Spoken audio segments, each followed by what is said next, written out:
저희가 준비한 6위입니다.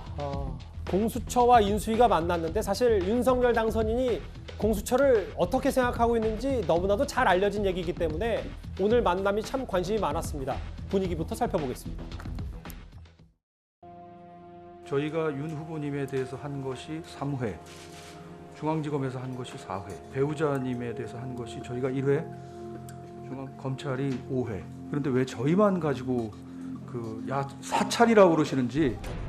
공수처의 정치적 중립성, 독립성, 공정성 확보와 관련해서 인수위는 미흡했다라고 지적하고 제도적 개선이 필요하다는 점을 얘기했고요. 김준욱 처장에 대한 거취에 대해서 입장 표명을 하는 것이 좋지 않겠냐고 하는 국민적 여론이 있다, 이렇게 얘기를 했습니다. 제가 먼저 사전 설명부터 하자면 이용호 간사가 저 얘기를 한 다음에 언론 보도에서 김진욱 공수처장에게 사퇴 압박한 거 아니야라는 일부 제목이 나오니까 그건 아니다라고 선을 긋긴 했습니다. 다만 공수처가 지금 정치적 중립 문제가 있으니까 국민적 여론이 이런 분위기가 있다라고 얘기했다. 오늘 아마 인수위 간담회에서 이게 좀 핵심 내용인 것 같아요. 굳이 김진욱 공수처장에 대해서 사퇴하라거나 흔들거나 하지는 않을 겁니다. 그대로 놔둬도 현재 공수처의 수사 의지라든지 수사 능력으로 볼 때 그러니까 반부패 대응 능력에 별 영향이 없다고 그렇게 생각하는 것 같고, 다만 이제 인수위 측에서 문제를 제기하고 있는 거는 공수처법 24조.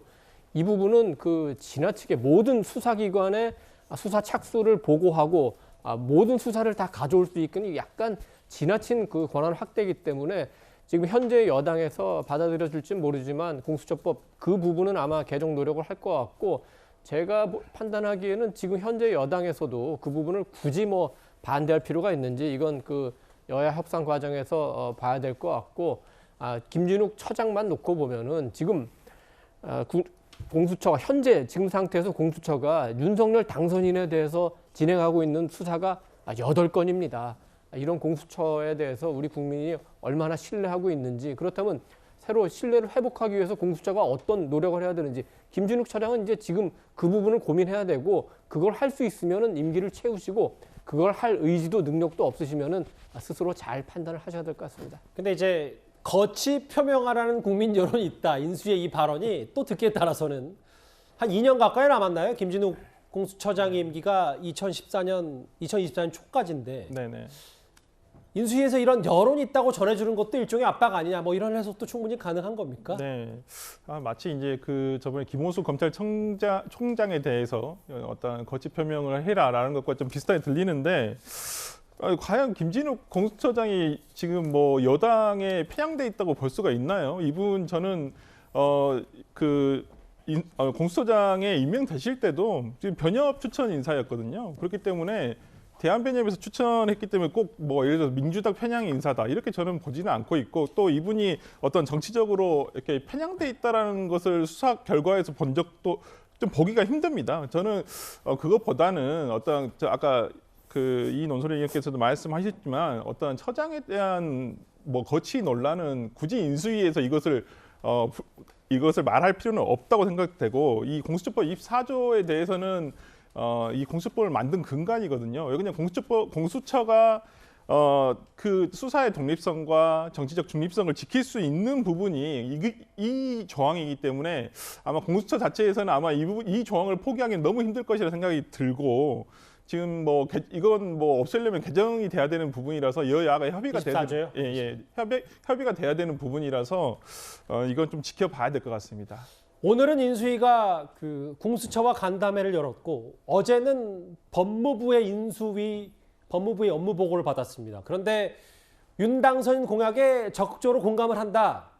이렇게 지금 박범계 장관의 입장과는 달라서 법무부의 입장이 여러 해석이 좀 나왔었죠. 그런데 오늘 박범계 장관이 이런 말을 했습니다.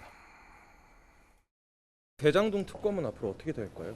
법치주의의 예외는 없습니다. 또 검찰을 위해서도 공정성을 담보하는 방안으로 전 특검이 필요하다고 생각합니다. 그럼 법무장관의 직권으로 상설특검을 가동하실 계획도 있으신가요? 검토해 보겠습니다.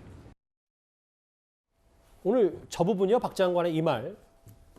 대장동 특검 법치주의 예외가 없다. 그리고 법무부 장관 직권으로 상설 특검을 가동할 계획이냐 검토하겠다. 이렇게 얘기했습니다. 장혜찬 평론가님. 네, 그런데 지금 민주당에서 이 대선 이후에 발의한 특검법을 보면 이상해도 너무 이상하거든요. 마치 윤석열 당선인이 뭐 경기도지사나 성남시장 한 줄 알겠어요. 이 특검법만 보면. 사실 지난 9월에 법사위에 안건 상정되지 못했던 국민의힘의 특검법 안에 대장동 관련된 의혹뿐만이 아니라 민주당이 그동안 요구해왔던 부산저축은행이나 50억 클럽, 곽상도 전 의원 등등이 모두 다 대상으로 포함되어 있습니다. 정말 박범계 장관이 마지막에 공정한 법무부 장관으로서 역할을 다하고 싶다면 그 9월에 법사위에 올리려다 민주당의 반대로 안건 상정되지 못했던 특검법에 대해서 검토를 하면 될 일인데 지금 그런 이야기를 하는 것 같지는 않고요. 다만 일각에서는 박범계 장관이 실제로 이러한 특검법을 단독으로 강행하지는 못할 것이다. 왜냐하면 정권 교체 이후에 전 정부의 장관이 이런 식으로 특검법 강행하는 전례가 없기 때문입니다. 그러나 박범계 장관의 정체성이 그동안에도 법무부 장관이라기보다는 민주당 국회의원에 가까웠기 때문에 민주당 지지층을 다분히 의식한 정치적인 발언 아닌가 정도로 해석하는 그런 시각도 많은 것 같습니다. 김주혁 교수님, 뭐 물론 일단 검토라고 했습니다만 특검을 장관 직권으로 상설특검 가동할 수 있다. 이 말은 좀 파장이 적지 않아서요. 뭐 제가 볼 땐 직권으로 하는 건뭐 타당하지 않다고 저는 생각해요. 법무부 장관이 저런 것들을 행하는 것 자체는 국민들이 원하지도 않는 거라는 생각이 듭니다만 또 그 역으로 따지면 이재명 후보 그다음에 윤석열 후보 당시에 대장동 특검에 대해서 다 동의했었고요. 여야가 다 동의한 측면들이 분명히 있습니다. 그리고 제가 볼 때 국민 여론도 상당히 이 부분과 관련해서는 CCTV로 가달라는 얘기가 분명히 있어요. 저 그렇다면 여야 합의로 할 필요가 있다. 근데 쌍방이 마찬가지예요. 과거에 지금 야당이죠. 국민의힘 같은 경우 특검법 발의했는데 거기에 이재명 후보 이름이 올라가 있어요. 그러니까 이런 식의 서로 쌍방 간에 이런 식의 특검은 합의가 불가능하다. 그렇다면 모든 것을 포괄적으로 넣어서 국민들이 요구하는 방식에 맞게 여야가 합의해서 특검을 하는 건 맞는데 예. 법무부 장관이 제가 볼 때 저렇게 예를 들면 직권을 하는 것 자체는 제가 볼 때 국민들이 동의하기 어렵다고 생각이 듭니다. 공수처 얘기와 법무부 얘기, 인수위 어제 오늘의 일정과 엮어서 저희가 한번 만나봤습니다. 그러면 이번 주제는 마무리하고요. 지금까지 들어온 여러분들의 목소리를 만나보겠습니다. 첫 번째 댓글입니다.